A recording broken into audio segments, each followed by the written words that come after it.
Have you ever wondered why some UGC creators, they seem completely unshakable? A brand tells them no and they're like, not a problem. The algorithm dips and they keep posting anyway. Someone tells them that UGC is not real money and they just laugh it off and they keep on going and they keep making bank. And then there are other UGC creators and they're doing everything right? They're taking all the right actions and they're doing all the right things, but every single little setback, it pushes them back to square one. Every slow month makes them question themselves. It makes them question the industry. It makes them question whether their content is good, whether they're worth it. Every rejection feels personal. It's like, oh my gosh, this is horrible. It's me. Is this ever going to work? Today, we're not going to talk about strategy. Today, I don't want to talk about pitching or rates or any of that stuff that we usually talk about on this channel. Today, we're going to talk about stuff that you don't typically hear in the UGC space. I think there are a lot of mental gymnastics that we have to play because there's so many different things happening when you're a UGC creator all at once. It's like, I've got to build a personal brand, and I've got to create content. I've got to create content for brands and for myself, and then I've got to pitch, and then I've got to have a portfolio. And it's like, it's so chaotic. And I think sometimes we get so busy working in the business that not only do we forget to work on the business, we forget to work on ourselves. And truly, the capacity of our business is the capacity of ourselves. We can't grow past our own capacity. Our business can't grow past our own capacity. And what you allow into your life, the thoughts that you allow into your life, the thoughts that you allow into your business, that is the extent of what you can achieve. If you're new here, my name is Blakely Ramsey. I'm currently in a 7-week sprint to get my own personal UGC business to consistent 20K months while working less. This is week 6, which is all about big vision. And when I think about big vision, there ain't nothing bigger than when I think about the book 10X is Easier Than 2X. That book fundamentally changed my life. And so when the author came out with a new book called The Science of Scaling, I was like, immediately yes, immediately add to cart, click, buy, boom, boom, boom. I will link both of those books in the description. But today we're really going to focus on The Science of Scaling. And I think that when you hear what he talks about in the book, it's Dr. Benjamin Hardy, you're going to be like, oh, that is how a business scales. That is exactly how my business is going to scale. It's like I said, this week is all about big vision, and it's not going to be what you think. Creators are living their lives, running their businesses like a thermometer, right? They are reactive to everything that happens. So when a brand says no, they feel rejected. Like, oh, that didn't feel good. When the algorithm dips, they panic. They're like, I'm never posting content again. My content's horrible. I'm a horrible content creator. When someone says, oh, what is UGC? Like, is that even real money? They feel it personally. Like, they might back off or stop talking about it.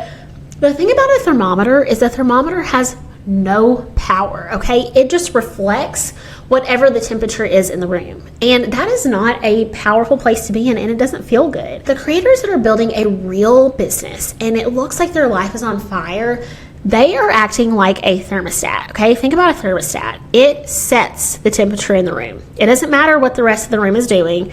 It is just like, here is my goal. I am focused on this. I don't care about all these external circumstances.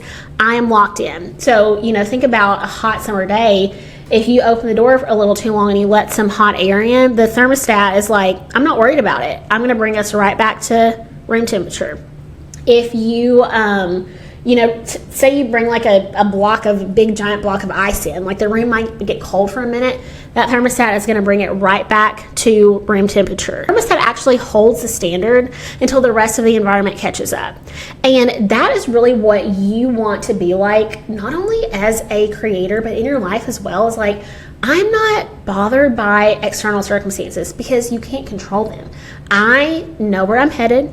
I know what I'm doing. I know where my mind is going, and I am going to control the standard. I'm going to set the standard, and everything else is going to rise to me. One of the core components of the book is he talks about how when people set big goals, when they have a big vision, everybody thinks about their ceiling. So they're like, how big can this be? How, high can we go? What's the big number? What's the big vision? And he says, everybody can go for that. And it's sexy, right? Like, thinking about big goals and a big vision is sexy. It's stuff that you put on your mood board. It's stuff that you pin on Pinterest. Like, that is the exciting stuff. So he says people typically stop there and they go off, and then they come back and they're like, what happened? Why didn't we hit that goal? And he said that oftentimes it's because people don't raise their floor as well, right? They're so focused on the ceiling. How high can we go? How big can we push this? And they don't think about the floor. And he said the floor is just the bare minimum that you will allow. So it's your standards. You don't let anything in that drops below that floor. And at first I was like, what in the heck? Like, this doesn't even really make sense to me. And then when I started really thinking about it in the context of my life and my standards, I realized that my standards were kind of low. Like, I have been living life with this big vision, right? I got the ceiling. I'm like, let's push the ceiling. Let's freaking go. But then when it comes to my floor, I tend to bend a little, like I think I have high standards, but for example, when it comes to like going to bed on time, sometimes I'm like, I know I need to be in bed by like 8:30 because I wake up early and I go work out, and like I need my sleep. But occasionally I'll be like, oh well, I'm like really into this episode of Real Housewives, and what's it gonna hurt? Nobody's gonna know, right? Nobody's gonna know if I stay up an hour later and I get an hour less sleep, except I'm gonna know. I'm gonna feel it the next day. All of my work that I do the next day is going to just be a little bit worse than it could have been if I had held my standard. It's so easy to just bend just a little bit, to break just a little bit. But in the book, he talks about how you can only rise as high as your bare minimum standard. So the lowest that you will let yourself go, that is as high as you can possibly go. And when I was reading this book, it was literally blowing my mind. And so he talked about how you don't scale a business, you scale a person. And so a lot of creators are laser focused on like the external stuff. So they're like, well, I got to get a better camera. I've had more creators ask me like, well, what camera do you use? What mic do you use? All this stuff. They think about, oh, well, I just need to switch niches. Like, I just need to get into pet. I just need to get into travel. If I could just get like more of like this specific kind of job, then my business would blow up. Or like, I need more followers. That's it. Like, I need more followers. And yes, building a big audience can help with UGC. But like, they're like, that's what's wrong. That's why I'm not getting any deals. Or like my portfolio, I've got to get my portfolio better. And y'all know I preach that your portfolio is the bare minimum thing that you need to do. And at a certain point, if those are the only things that you're focused on and the only things you're working on, you are going to be exhausted and you're going to end up stuck. Because what if, when you're thinking about all those things, you've been focusing on the wrong thing the whole entire time? What if the most powerful thing that you can do for your business has nothing to do with your content or your lighting or your angles or this or that? It has everything to do with you and your personal standards. The floor, the bare minimum that you will allow in, is what is going to separate someone who is just like a side hustler, which there's nothing wrong with a side hustler. But if you're wanting to be this big creator, making the multiple 6 figures, having the multiple 5-figure months, your floor is going to be the difference between you staying where you are and you getting there.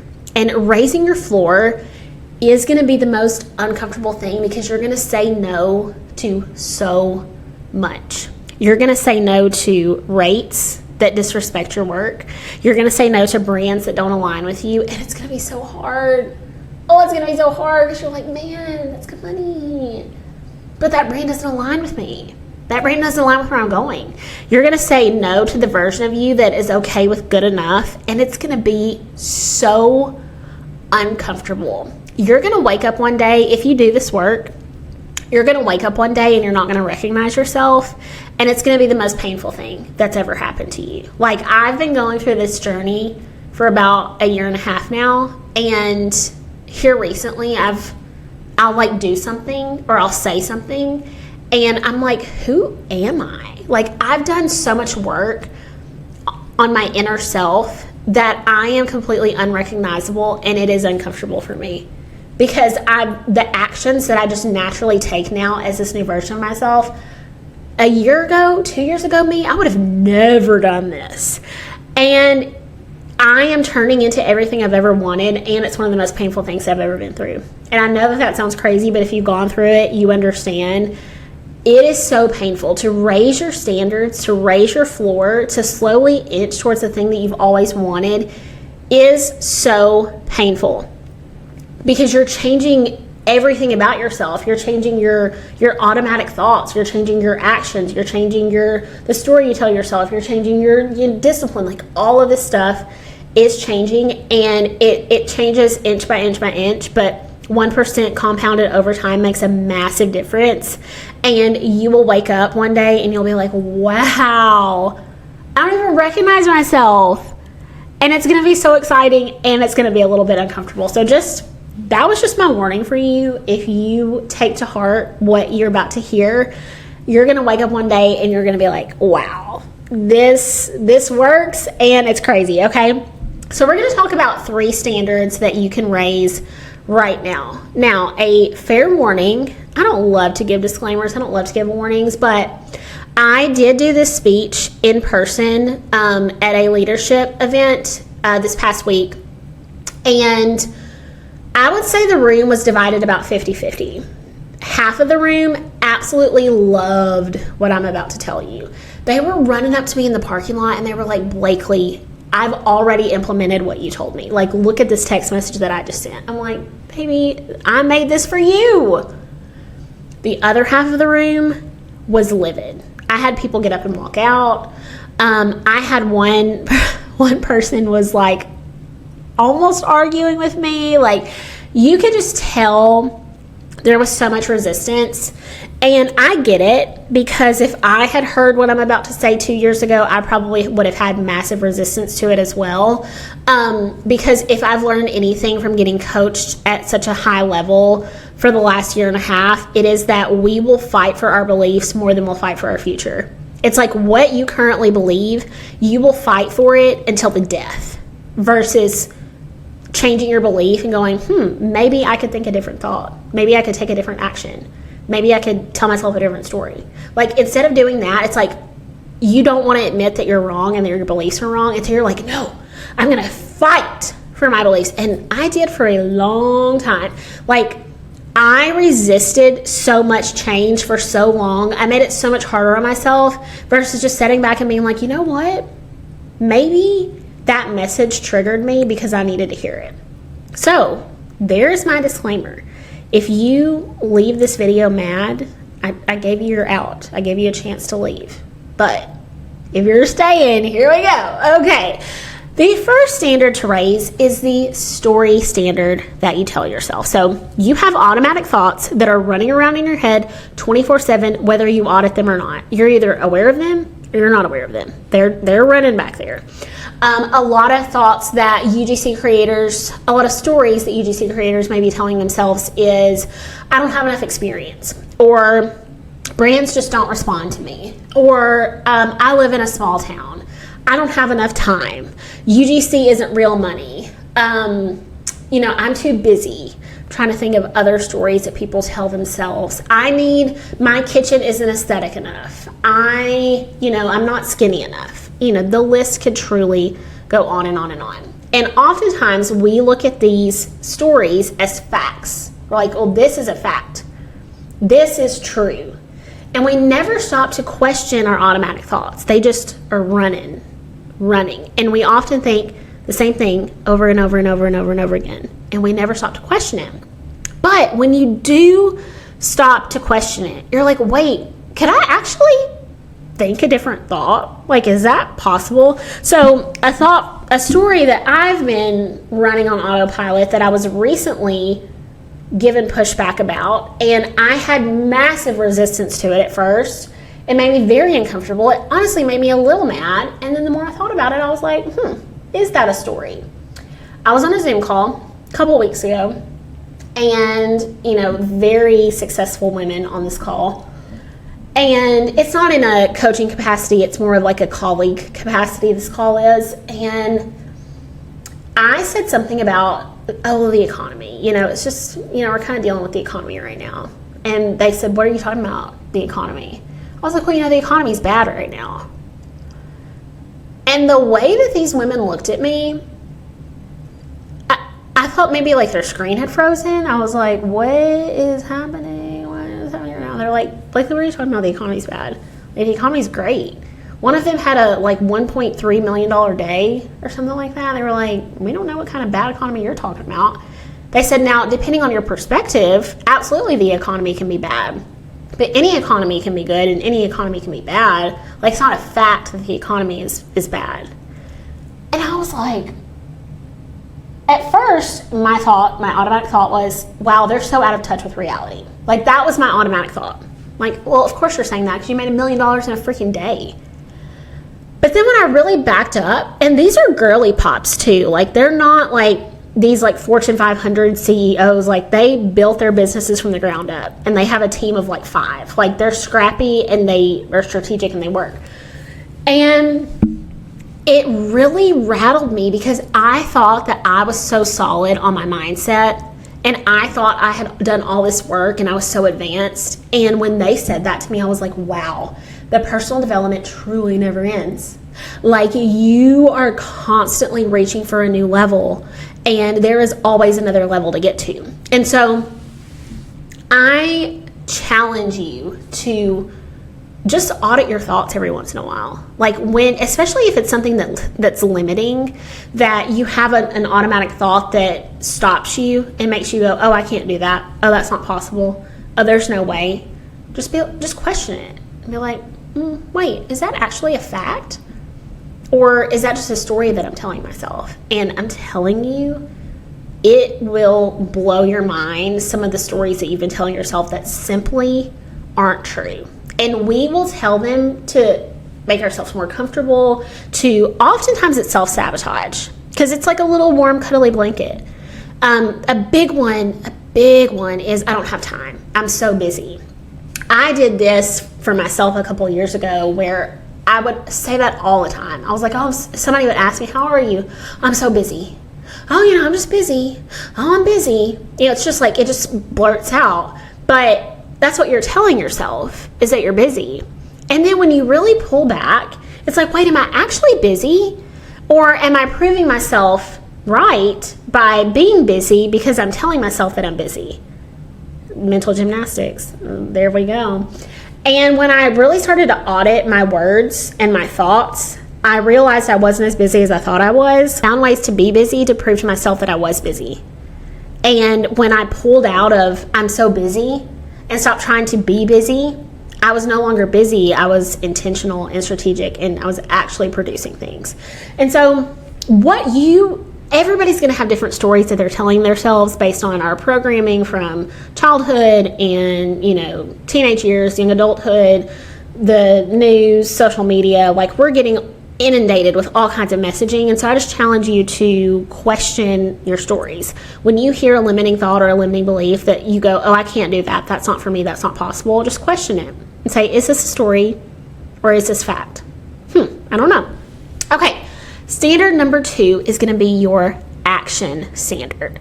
Busy is not the same as moving the needle. So this was, once again, back to me when I was like, oh, I'm so busy. I'm running around crazy, crazy, crazy.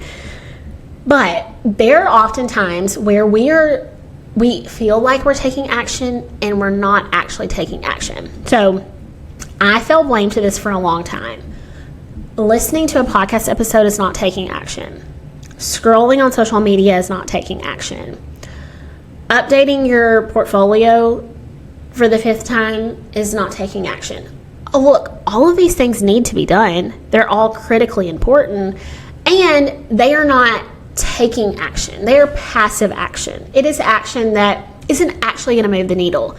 Turning the camera around and filming yourself and posting it, that's action.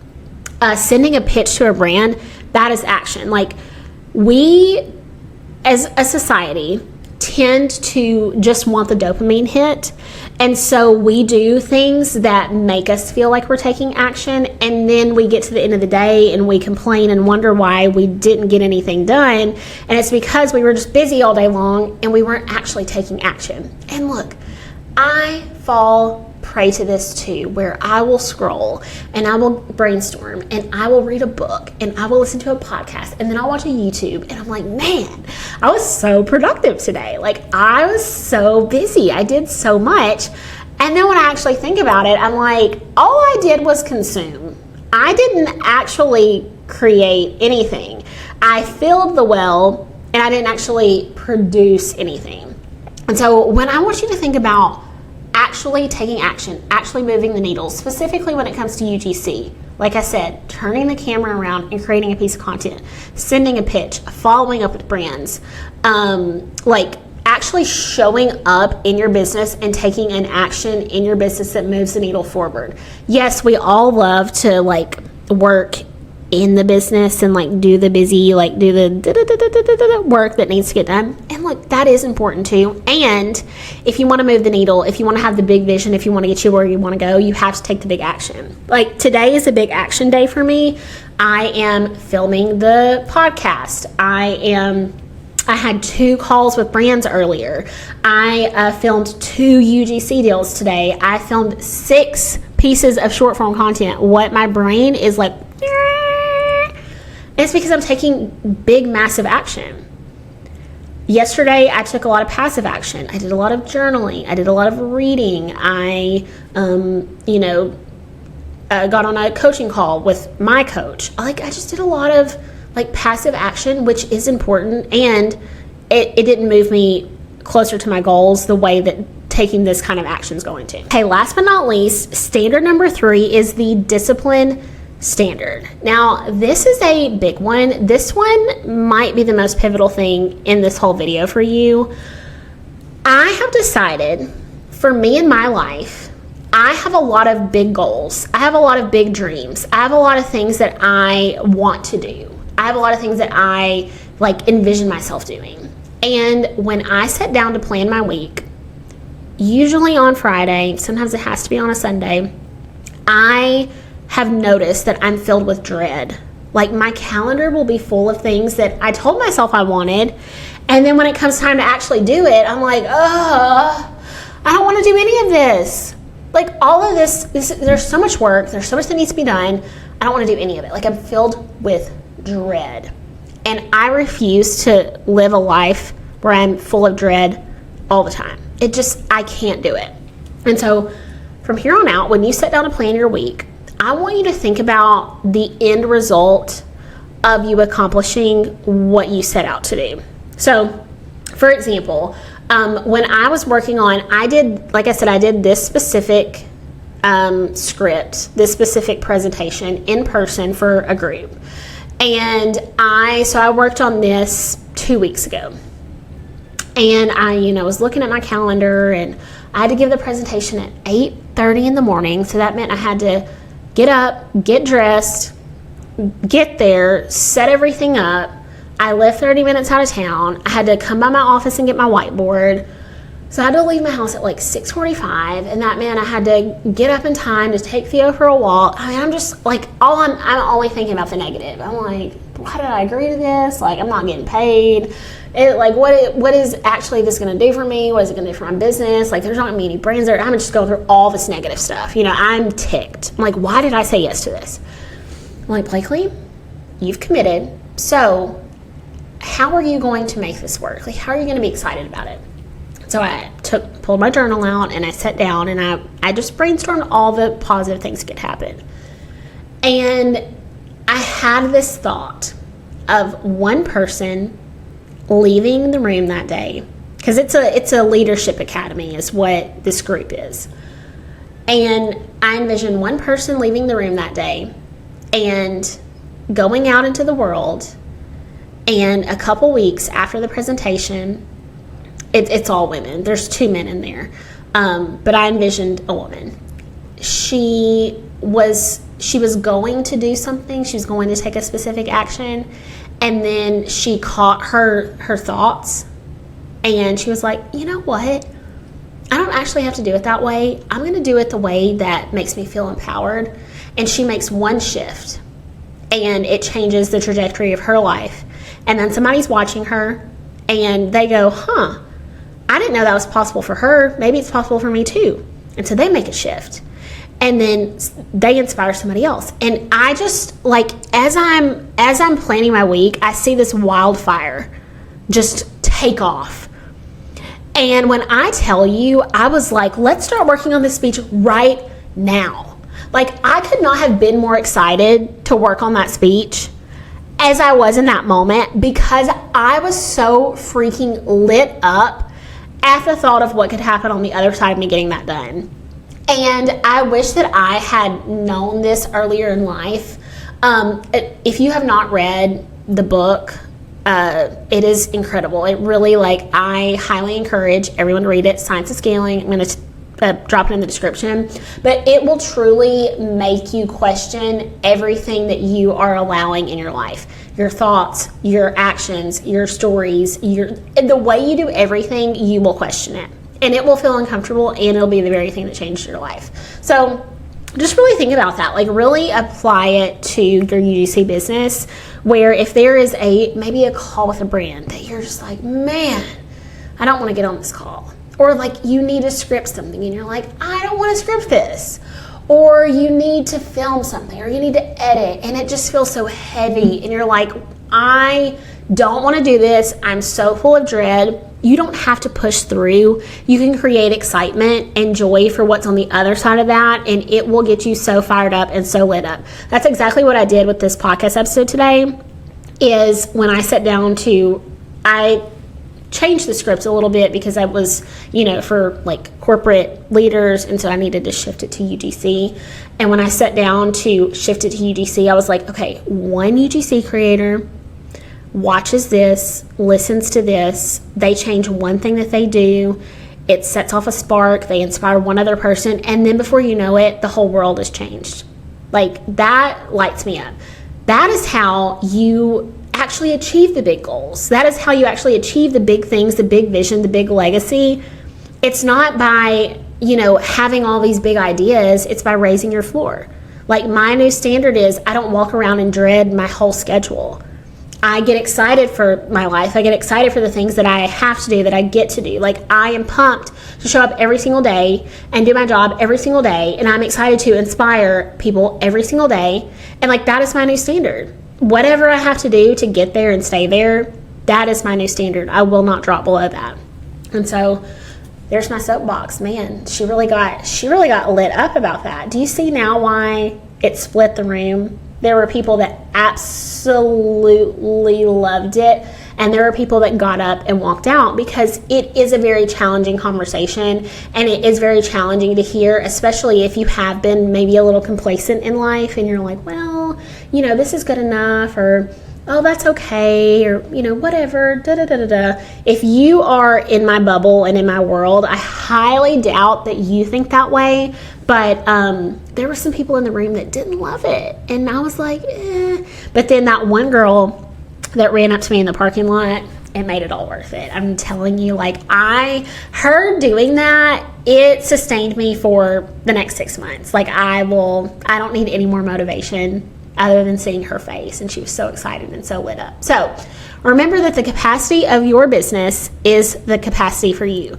You want to be a thermostat. You don't want to be a thermometer that is like waiting for the room and like, well, how should I act? What should I do? You want to be a thermostat, and you set the temperature of the room. You dictate what everybody else does. You get to decide. You're not impacted by external situations. You are so focused. You know what your standards are, and you don't drop below that. That is how you're going to achieve your big vision, life, change the world of everyone around you, leave a big legacy. Whatever your big, massive vision is, that's how you're going to do it, is by raising your floor and raising your standards and not allowing yourself to drop below those. It's going to be difficult, and it's going to be painful, and it's going to be the best thing that you've ever done for yourself. Okay, that's all I've got for you today. Week 7 is next week. It's going to be a big one. week 7 is where we're taking everything that we've learned over the last 6 weeks and we're putting it into a machine, okay? This machine is going to work for us. Up to this point, everything we've learned has kind of been in a silo, you know? It's been like, oh, well, we worked on our brand and we worked on this and we worked on that. Next week, we are turning up the notch. We're taking everything up a dial. That is why we had to get our mind right before we went into next week, because next week is going to rattle and roll. Rattle and roll, is that a thing? We're going to make it a thing. Okay. If you got value out of this episode, let me know in the comments. I would love to hear your aha moments. If there was a moment that made you a little uncomfortable, I'd love to hear it. Look, I stay uncomfortable, okay? I'm constantly pushing myself, and being pushed is the best thing for me. It is what is developing me into the person I currently am, and that is why I turn around and do it for you too, because I want you to be the best version of yourself that you could possibly be. So let me know your aha moments, your uncomfortable moments in the comments. Make sure that you subscribe. If you are listening on the podcast, make sure that you follow the podcast and leave a 5-star review. Okay, I cannot wait to see you next week. We're going to put all of this together and we're going to create a rumbling UGC machine, baby. Okay, I will see you next week.